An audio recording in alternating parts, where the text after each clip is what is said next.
Hi friends, இன்றைக்கி நம்ம lining துணி ப்ளவுஸோட ஸ்லீவ் ஸ்டிச்சிங் பற்றி பார்ப்போம்.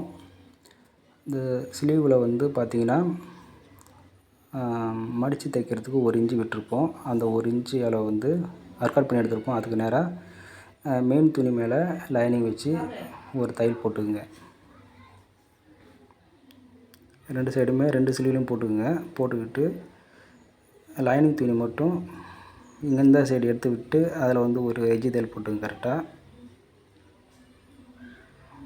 இந்த ப்ளவுஸில் பார்த்தீங்கன்னா ஸ்டோன் ஒர்க் ப்ளவுஸ் இது. அதனால் ஸ்டோனில் படாத கொஞ்சம் கேர்ஃபுல்லாக ஸ்டிச்சிங் பண்ணி எடுத்துக்கங்க. இதுமாரி ஸ்டோன் ஒர்க் ப்ளவுஸ் நிறையா வரும். புதுசாக தைக்கிறவங்க பார்த்தீங்கன்னா இது கொஞ்சம் யூஸ்ஃபுல்லாக இருக்கும். கொஞ்சம் தெரிய பாருங்கள். ஆனால் பொறுமையாக அதுமாரி அந்த ஸ்டோனில் படாத அளவுக்கு பொறுமையாக பார்த்து தைச்சி எடுத்துக்கங்க. 2 சைடும் இதுமாரி தைச்சி எடுத்துக்கங்க. இப்போது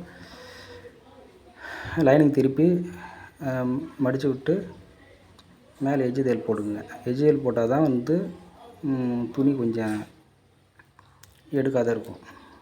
நல்லா ஓரத்தில் எஜ்ஜி தையல் போட்டுக்குங்க. இதில் வந்து ஸ்டோன் இருக்கிறதால கொஞ்சம் பொறுமையாக தான் வந்து போடுற மாரி இருக்கும். ஏன்னா பார்த்து கொஞ்சம் பொறுமையாக ஸ்லோவாக தான் போடுற மாரி இருக்கும். இதுமாரி ஸ்டோன் ஒர்க் ப்ளவுஸ் வரதால கொஞ்சம் நம்மளுக்கு எக்ஸ்ட்ரா டைம் இருக்கும். நார்மல் ப்ளவுஸு, அதாவது நார்மல் லைனிங் ப்ளவுஸ் தைக்கிறதோட இதில் கொஞ்சம் எக்ஸ்ட்ரா டைம் இருக்கும். அதை கொஞ்சம் கேர்ஃபுல்லாக பார்த்து தான் போடணும். இதுக்கு வந்து ஒன் சைடு போட்டு வச்சு யூஸ் பண்ணி போட்டிங்கன்னா இன்னும் கொஞ்சம் ஈஸியாக இருக்கும். இதில் நான் வந்து மாற்றலை, அப்படியே தான் போடுறேன். அதை கொஞ்சம் பொறுமையாக எடுத்து தான் பார்த்து போடணும். ஏன்னா மெயின் மெட்டீரியல் வந்து கீழே இருக்குது. அதில் வந்து அந்த ஸ்டோன் மேலே வந்து ஃபூட்டு ஏறும்போது கொஞ்சம் சைடு இழுக்கும்.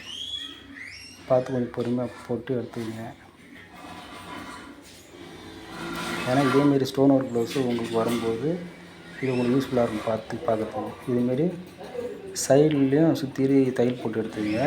நம்மளுடைய லைனிங் கரெக்டான அளவு, அதுதான் நம்ம அளவு வச்சு கட் பண்ணி எடுத்துருப்போம்.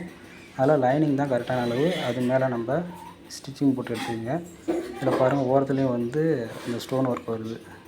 ஓகே, இதில் இன்னொரு ப்ளவுஸ்லேயும் வந்து ஸ்லீவ்லேயும் சைடில் சுற்றி ஸ்டிச்சிங் போட்டு எடுத்துக்கங்க.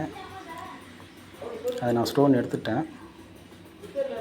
ஓகே, நம்ம ஸ்லீவ் வந்து இப்போ சுற்றி தையல் போட்டு எடுத்தாச்சு. இதில் வந்து பார்த்திங்கன்னா எப்பவுமே நம்ம கட் பண்ணி இந்த ஸ்டோன் ஒர்க் ப்ளவுஸில் மட்டும் பார்த்திங்கன்னா ஒரு சைடு வந்து ஒரு ஸ்லீவுக்கு வந்து ஸ்டோன் ஃபுல்லாக வரும், ஒரு சைடுக்கு வராது. அதுமாரி தான் வந்து அது. ஆனால் துணி கம்மியாக தான் கொடுப்பாங்க. அதில் வந்து நம்ம ஸ்டோன் அதிகமாக இருக்கிற சைடு வந்து ஃப்ரண்ட் சைட்லேயும், ஸ்டோன் இல்லாத சைடு பேக் சைட்லேயும் அப்போ வச்சு போட்டிங்கன்னா ப்ளவுஸ் போடும்போது தெரிஞ்சிக்காது. இதுமாரி இந்த ஆம்கோல் சைடில் வந்து ஃப்ரண்ட் சைடு கொஞ்சம் கட் பண்ணி எடுத்துக்கங்க.